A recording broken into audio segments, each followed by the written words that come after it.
நண்பர்கள் அனைவரையும் Jagadish audio book YouTube சேனலுக்கு அன்புடன் வரவேற்கின்றோம். குற்ற பரம்பரை பாகம் 50. எருதுகட்டு உக்கிரம் தலைக்கேறி இருந்தது. விலக இடமில்லை. சனம் பிதுங்கியது. பெருநாளி தெரு நெடுக திருவிழா கடைகள், சேவுக்கடை, மிட்டாய்க்கடை, டீக்கடை, பலகாரக்கடை, பீடி, சுருட்டு, பலூன், சந்து பொந்து உள்ளே சாராய பானை, கள்ளுப்பானை, தீ மாதிரி சாராயம், சிறுசு பெருசு அத்தனைக்கும் போதை. எருதுகட்டு முடிகிற வரை எவனும் குடிக்க கூடாதுன்னு ஊர்க்கட்டுப்பாடு உண்டுதான். எவன் கேட்கிறான்? கோட்டையை சுற்றி சனக்காடு. சனத்திலே பாதி சட்டி போலீஸ். பொட்டுக்காரர்கள் கும்மாளம் போட்டார்கள். உச்சியில் மேல சத்தம் சுருன்னு ஏறுது. ஊர் முழுக்க கறி மணக்குது. அதிலும் கோயில் கிடாய்கறி மனமும் தனி ருசியும் தனி. சுத்துப்பட்டி சனமெல்லாம் பறந்தடித்து வந்து எருதுகட்டை உட்கார்ந்து வேடிக்கை பார்க்க ஏதுவான இடம் தேடி அலையுது. கோட்டை முனீஸ்வரர் கோயில், வேப்ப மரம், புளிய மரம் எல்லாம் மனுஷ பயலுக தொங்குறான். போதை இறங்க இறங்க கொட்டுக்காரர்களின் அடியும் இறங்கும். ஒதுங்குகிற சாகில் ஊத்திக்கொள்ள தோது இருக்கிறதாலே கும்மாளம் குறையலே. சனத்தோடு கலந்து சட்டி போலீஸ் சுத்தி சுத்தி வருது.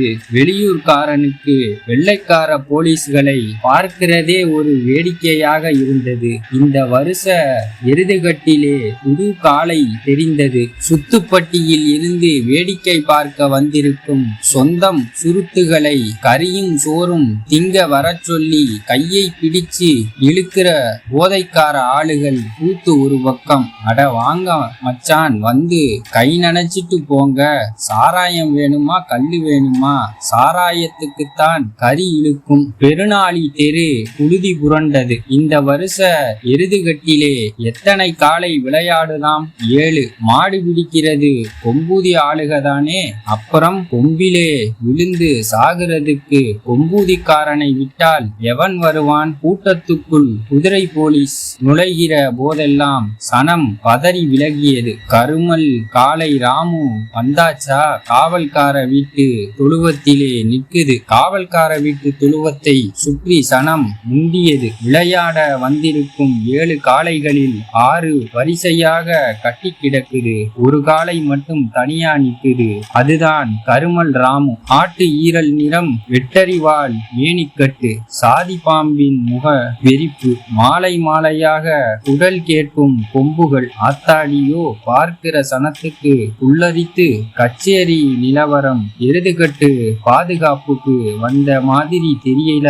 இன்ஸ்பெக்டர் பகதூர் துரை விடிந்ததிலிருந்து தன் இருக்கையில் அமராமல் தகித்து போயிருந்தார். ஆனாலும் உள் நெருப்பை வெளியே காட்டாமல் உத்தரவுகளை பிறப்பித்துக் கொண்டிருந்தார். கிழட்டு போலீஸை கையருகிலே வைத்திருந்தார். தோள்பட்டை வலியை பொறுத்து கொண்டே வெள்ளைக்கார சார்ஜென்ட் முன்னும் பின்னும் அலைந்தான். உத்தரவுகளை எல்லாம் பெற்றுக்கொண்ட குதிரை போலீஸ்கள் கொம்பூதிக்கு புறப்பட தருணம் பார்த்து காத்திருந்தார்கள். தலையில் உருமா கட்டு, மணிக்கட்டில் மல்லிகை சரம், உள்ளங்கையில் எலுமிச்சம்பழம், கழுத்தில் மாலையோடு வேயண்ணா முன்னே வர கொம்பூதி இளவட்டங்கள் திரண்டு வந்தார்கள். பெண்கள் எல்லாம் பின்னால் வந்தார்கள். கூடானியை காணும். வெறுநாளி எல்லையை தொட்டதும் கொட்டுக்கார குருசாமி கூட்டம் ஆட்டமாய் ஆடியது. சலங்கை கட்டிய கால்களில் முழங்கால் வரை புழுதி அப்பி இருந்தது.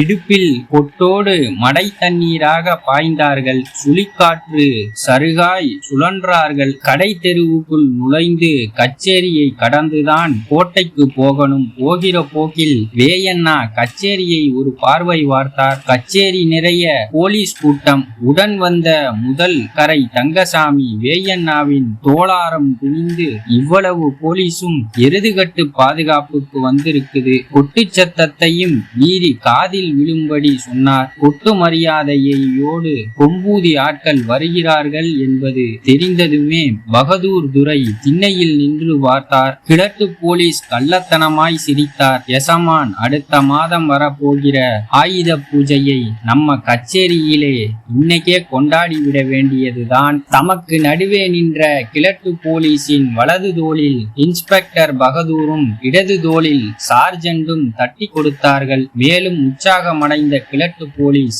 இந்த வருஷம் கொம்பூதிக்காரர்கள் ஆயுத பூஜையை கொண்டாட முடியாது, ஆயுதம் இருந்தால்தானே பூஜையை பண்றது. கன்னம் குலுக்கி சிரித்தார். கொம்பூதிக்காரர்கள் கச்சேரி வாசலை கடந்து போனதும் போலீஸ் குதிரைகள் ஒவ்வொன்றாய் வெளியேறின. கொம்பூதி தடம் தெரிந்த குதிரை முன்னே போனது. கோட்டையை சுற்றி தெற்கத்தி நாடே திரண்டு நின்றது. 4 திசையிலும் சனம் நெறியுது. தெற்கே மட்டும் தெருநெடுக பெண்கள் கூட்டம். அத்தனை சனத்துக்கும் கருமல் காலை ராமு விளையாடுற விளையாட்டை பார்க்கணும் ஆசை. கொட்டு மேளத்தோடு கொம்பூதிக்காரர்கள் வருவதை கண்டதும் விசில் சத்தம் பறந்தது. கொட்டுக்கார குருசாமி கூட்டம் கும்மாளம் போடுகிறது. மாடு பிடிக்க வந்திருக்கும் கொம்பூதி இளவட்டங்களை பார்க்க பெண்களெல்லாம் கால் நுனி விரலில் எக்கு போட்டு நின்றார்கள். திகு திகுவென வெயில் ஏறுது. உச்சி பொழுதிலேதான் முதல் காலை இறக்கணும். முதல் காலை ஊர் பொதுக்காலை. நடு மைதானத்தில் வடம் கிடந்தது. வடம் பிடிக்க உள்ளூர் விடலைகள் ஆயத்தமாய் நின்றார்கள். அதிகாரிகளை அழைத்து வர கச்சேரிக்கு கொட்டு போனது. போகிற போக்கில் கொட்டு மேளக்காரர்கள் சந்துக்குள் நுழைந்து சாராயத்தை ஏற்றிக் கொண்டார்கள். இப்போது அடி தெளிவாக விழுகிறது. கோட்டை முனீஸ்வரனின் நிழலுக்காக நிற்கும் வேப்ப மரத்தடியில் 2 பெஞ்ச் பலகை. ஒன்றில் வேயண்ணா அமர்ந்தார். வையத்துறையும் வில்லாயுதமும் இளவட்டங்களும் மாடு பிடிக்கும்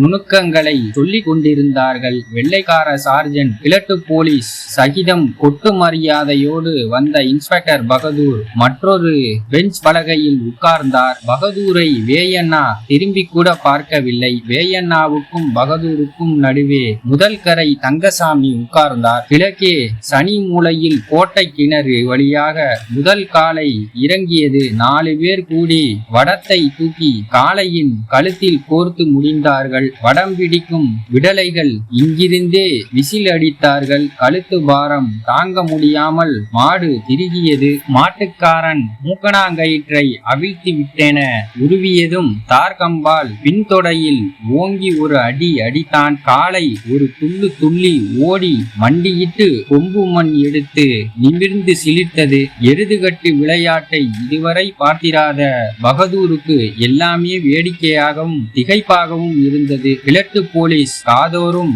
ஒவ்வொன்றுக்கும் விளக்கம் சொல்லிக் கொண்டிருந்தார். கொம்பூதி இளவட்டங்கள் சலசலவென களத்தில் இறங்கினார்கள். வையத்துறையும் வில்லாயுதமும் முன்னே போனார்கள். கிழட்டு போலீஸ் அதோ முன்னே போறானே, அவன்தான் வேயண்ணா மகன் வில்லாயுதம். அடுத்து போறவன் வையத்துறை. பெரும்பச்சேரிக்காரன் பகதூருக்கு ஆள் காட்டினார். காலை மேற்கே கிளம்பியது. விடலைகள் வடத்தை தூக்கி கொண்டு கிழக்கே ஓடினார்கள். வில்லாயுதமும் வையத்துறையும் காட்டுகிற கை சைகையில் கொம்பூதி இளவட்டங்கள் கண்ணாய் இருந்தார்கள். காலை திரும்பி விடலைகளை விரட்டி போனது. ஒருவனை கொம்புகளுக்கிடையில் தூக்கி விட்டெறிந்தது. சனம் கத்தியது. வடத்தை போட்டு விட்டு விடலைகள் ஓட்டம் எடுத்தார்கள். எதியாய் ஓடிய சின்ன கத்தி காளையின் திமிலில் விழுந்து கவ்வினான். காளை குதியாய் குதித்து சின்ன கத்தியை பிடியை விடலே. கூலானி கிழவி அங்கம்மா அன்னமயில் நாய் குதறி செத்த சோலையின் பெஞ்சாதி இருளாயி மட்டுமே இருக்கிற